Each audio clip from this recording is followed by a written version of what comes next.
Welcome, everybody, to this week's Tuesday Tips. My name is Pam Dunwald. I am one of your nurses from Your Nurse Advocate Consulting. And tonight's topic is, the holidays are really coming quickly. And so tonight's topic is holiday self-care tips for family caregivers. Reduce stress, find balance, and recharge your batteries. And this topic hits kind of close to home. We lost my mother-in-law this past April, and we had one last Thanksgiving in her home, or empty home, this year. And so there's a lot of emotions that go around the holidays, whether it's losing someone or whether it is providing care for an aging loved one. I mean, there are lots of things that go on during the holiday season. I mean, you may be struggling, or I should say juggling, kids, a job, your aging parents, your holiday commitments, parties, planning, gift shopping. There are so many things that go on during this time of the year.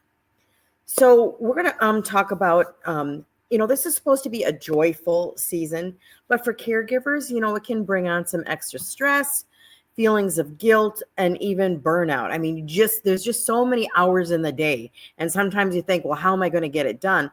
And this might lead to feeling short-tempered, being short or curt, with that aging loved one. And,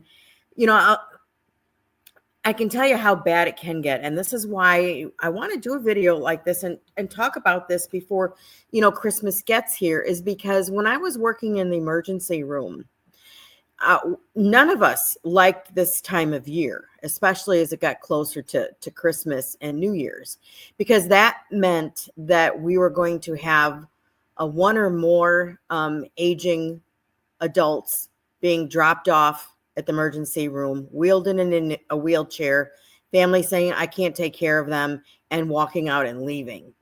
And from our perspective, we're like, well, my goodness, what are we going to, and it was always at nighttime when they knew we would have to keep them. I mean, we can't find a place for them at 10 o'clock at night or 11 o'clock at night. And so it was heart-wrenching for us to think about how that lonely aging adult felt at that time when they were being, we felt that they were being dumped into the emergency room. And so from our point of view, this was this horrible tragedy. But, tonight I want to try and take a look at, the flip side of that. Try to put myself in the caregiver's shoes. And hopefully some tips and strategies that we'll talk about today can help you not get to the point where you feel that is your only option, is to drop your loved one off at an emergency department and say, hey, I can't take care of them anymore. Here you go. And so I think about how bad or how stressful or how burned out, that family might be. Maybe you have kids or grandkids that live in another state and you want to be able to travel, but, you can't leave or you feel you can't leave because you've got your aging loved one to take care of. And so you feel bitter, you feel, you get angry with that person because you feel it's their fault. You start blaming them, and then you start feeling guilty about blaming them. And so this whole big, just circle of emotions that are going through it when you're struggling with trying to get everything done, the shopping, the party planning, or maybe you're entertaining.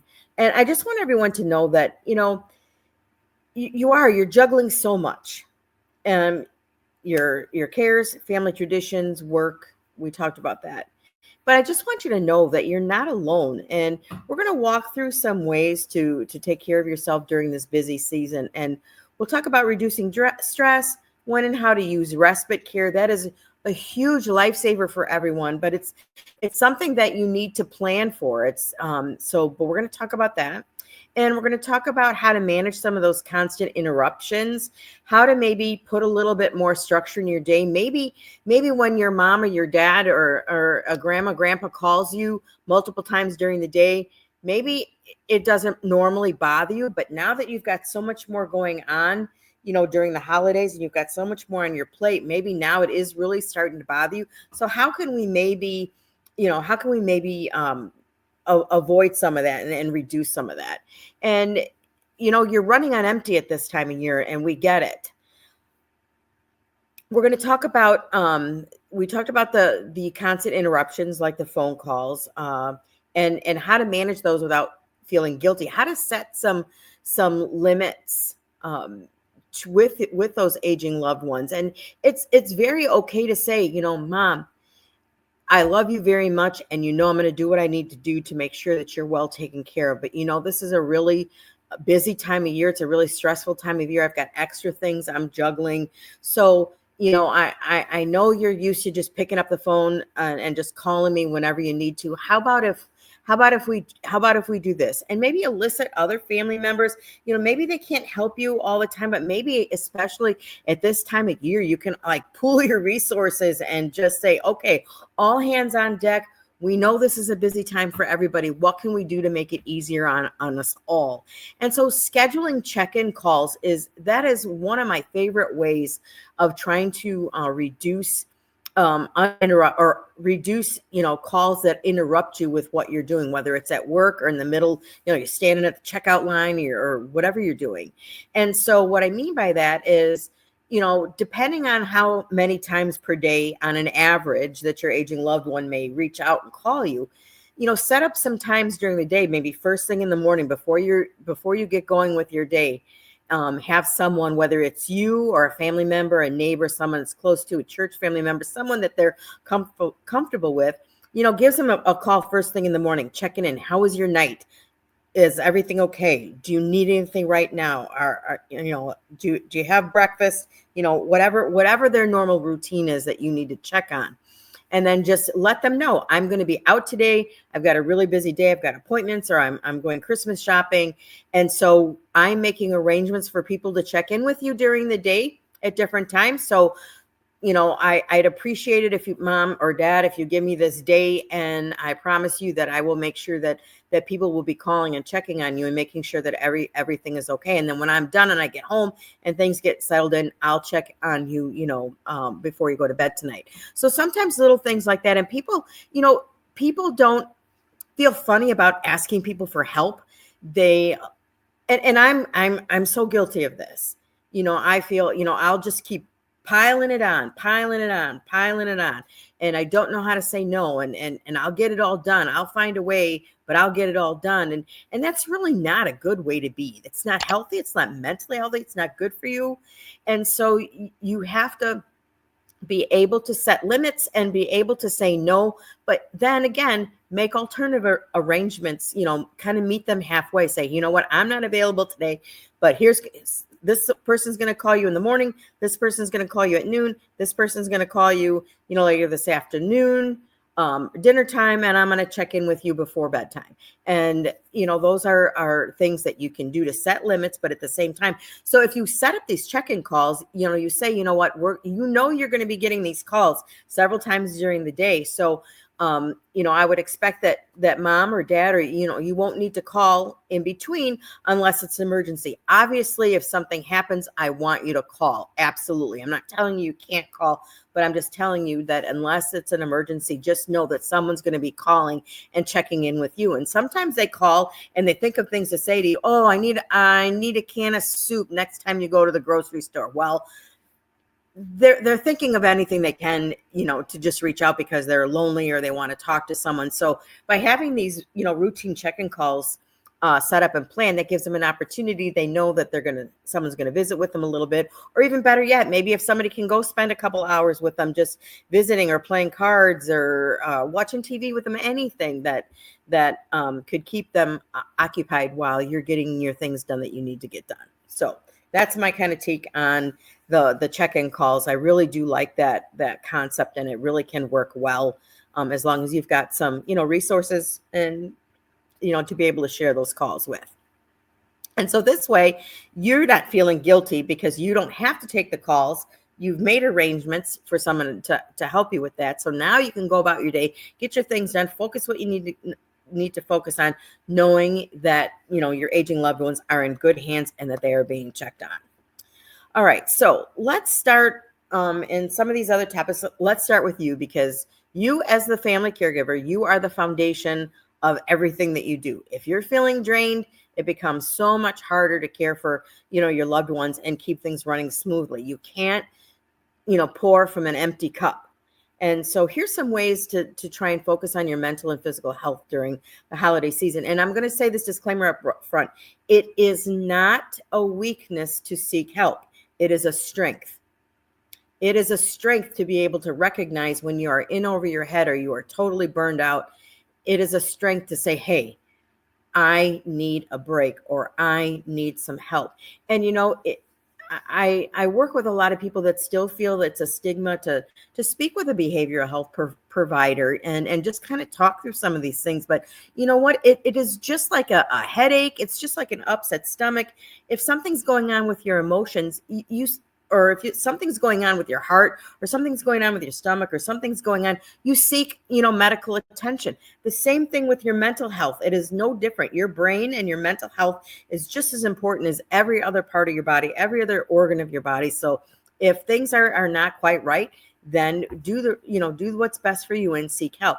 If you feel uncomfortable going face to face with someone, I mean, there are hotlines, there are phones, there are telehealth, mental health providers, behavioral health providers. There are a lot of resources. If you're looking for a resource, check with your social worker at your clinic is a good one to find out what resources you have in your area.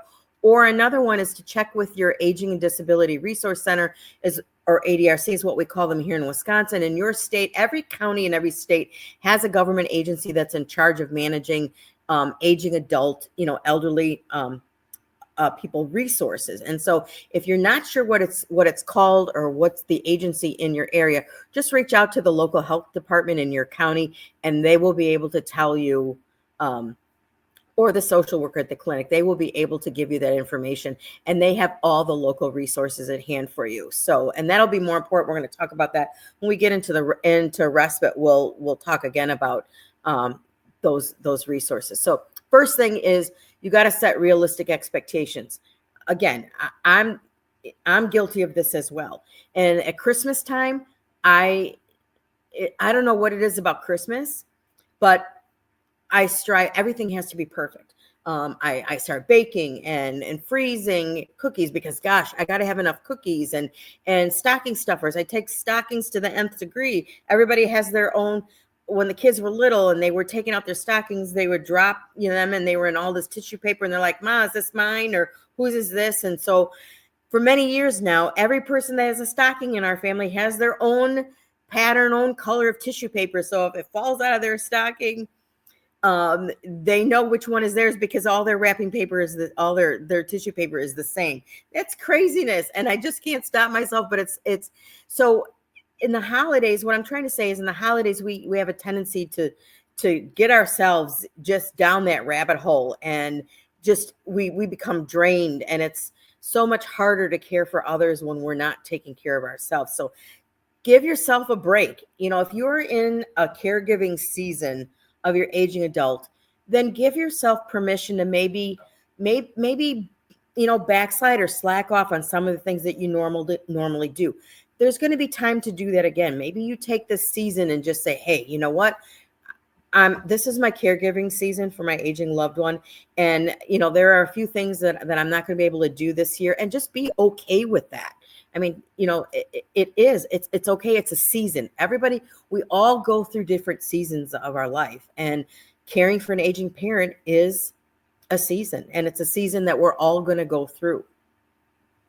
So don't aim for that perfect Pinterest perfect holiday. And it is definitely okay to scale back. So maybe not every single solitary tradition needs to happen this year. Like we talked about, focus on what truly, brings your family together and brings your family joy, and give your, self permission to say no to the rest. So that's our first tip. Second one is build in daily breaks, even small. And I can't stress enough that even 10 or 15 minutes window can make a difference. If things are getting heated and things are getting frustrated and you can feel the tension building up, just say, you know what? I don't want to argue with you today. I'm going to walk away. Everything's good. I'll be back in just a couple of minutes. I just need a break. And that's okay. Just, interrupt the discussion so that it doesn't continue to get out of control and get heated, and just take that mental break to say, okay, stop, reset, let's start this over again. So, even if it's like, what can you do in a couple of minutes? Well, you can do just some mindfulness, just take yourself to your happy place. Take yourself, if you're a beach person, just visualize yourself, sitting on that beach, with a, beverage of choice, or maybe just a 10-15 minute break to sit down and have a warm drink, whether it's tea or a cup of coffee or even hot water, just something that's going to give yourself just a little breather. Taking some deep breaths, that it's amazing what that can do for you. Even 5 deep breaths that, over just a short period of time. And, it's cleansing, and it really does brings down the stress level, and it just kind of resets you. And, if you think that might be silly, I used to think a lot of those mindfulness things used to be, until I learned more about them and practice. And so they really do work. So a very, very simple technique that you can do is just some deep breathing. It calms the body. Even if it calms you just a little bit, it's worth it. So make time for that kind of pause every day. And even if it's, especially before bedtime, because if you're going to bed all stressed out and just burned out and complaining about your day and being frustrated, you're not going to have a good night's sleep. You got to be able to put that stuff to rest before you go to bed. So lean on your support network. And we talked a little bit about people helping out to do some check-in calls and things like that. So talk to friends, family, church family, neighbors, whoever, has a relationship with your aging loved ones that would love to help. Again, this is we were talking about before. Some people find it very, very hard and very difficult to ask for help. But what you may not understand is a lot of people are willing to help, but they feel they don't want to offend you by offering their help, because they don't want you to think that that they're accusing you of not being able to do it on your own. And there's this whole back and forth in your mind that goes on without saying a word, in these two situations. So, feel free to reach out. People want to help. They just sometimes feel uncomfortable offering it. So, just be strong and ask for some help. Keep healthy snacks around. A lot of times, things get down and you reach for that comfort food. You reach for those high carb, fatty foods, and it may go down really good. And for that 5 minutes, this is so good. And then as the day goes on, you're bloated, you're gassy, you don't feel good. And so try and keep, if you're a nervous eater, or you eat when you're stressed out, try and have some healthy snacks so you're not paying the price later on. And we talked about sleep. Don't neglect it. Try not to sacrifice wrapping presents or cooking late into the night. You'll feel so much difference, and so much like you can handle more when you're well rested. And keep self-care simple. I mean, take a walk, listen to music. That's one of the things. I live in the middle of nowhere, and I don't have neighbors that can see through my windows. And it's probably a good thing, because when I'm having a stressful day, I like to turn on the music, and I like to turn on my age. I like to turn on the 60s, 70s, and 80s music. And I have been known to just get up and just start dancing. And I can't tell you after one song how much better you feel. And it's like, and so it may sound silly to some of you, but it's like dancing in the rain. I mean, when your day is not going well, jack up the tunes and just dance your cares away. It really does help. Getting outside. I know we're heading into the winter, and a lot of areas, may not be a good to be able to go out during the winter, during the extreme cold. But I have a treadmill at home, and even 15 minutes at a time, 2,500 steps is an easy 15 minutes for me. I can fit a 15-minute break in, anytime. So can all of us. So it doesn't have to be, oh gosh, I'm going to do 30 minutes or 45 minutes on the treadmill. No, even 5, 10, 15 minutes on the treadmill, get the juices flowing. You're going to feel so much better. So remember, taking care of yourself is not selfish. It's one of the best ways to make sure that you're ready and able to care for the people that you love and the people that depend on you. So let's go into a little bit on respite care, and then we're going to wrap this up. This is going a little bit long this evening, but I think it's a really, really super important topic. So respite care is temporary care. Could be for anyone, not just an aging loved one, but we work within the senior space. So that's what we talk about on our Tuesday tips. So hospitals, nursing homes, and assisted livings all offer respite care. Now, respite care is private pay. If your loved one is on hospice, they can get a 5-day respite stay covered and paid for with their hospice benefit. And so if you've got to leave for the holidays, or your family member is on the other side of the coast, or from one coast to the other, or on the other side of the country, you can set up a respite stay. They can go into a place where they're safe. They're going to be cared for. Different rates depend on what facility. So assisted living is going to be the least expensive.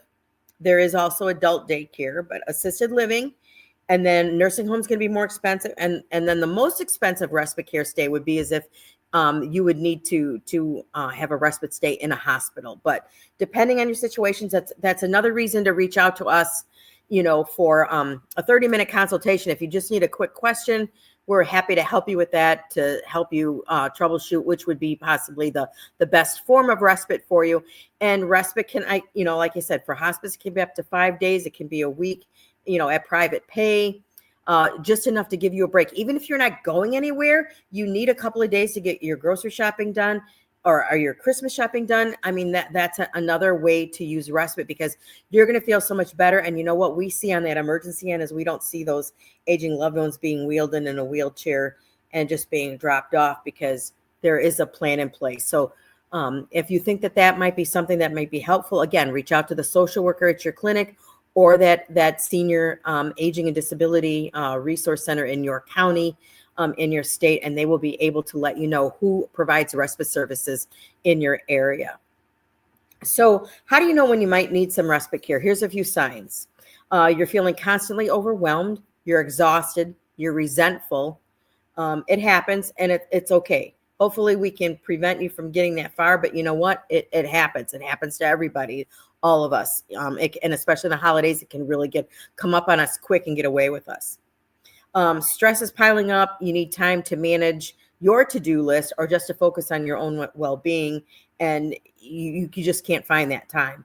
Or you're starting to notice small mistakes or lapses in your caregiving because you're just stretched so thin and your mind is on a million different things. And so it's good to recognize that, so that you can put a plan in place to prevent something more serious from happening, whether it's to you or the person that you're caring for. So if any of these things sound familiar, then it might be time to explore some respite care options, just for your own mental health, not if you're having to leave the area or go out of town, just if you just need that emotional break for a couple of days.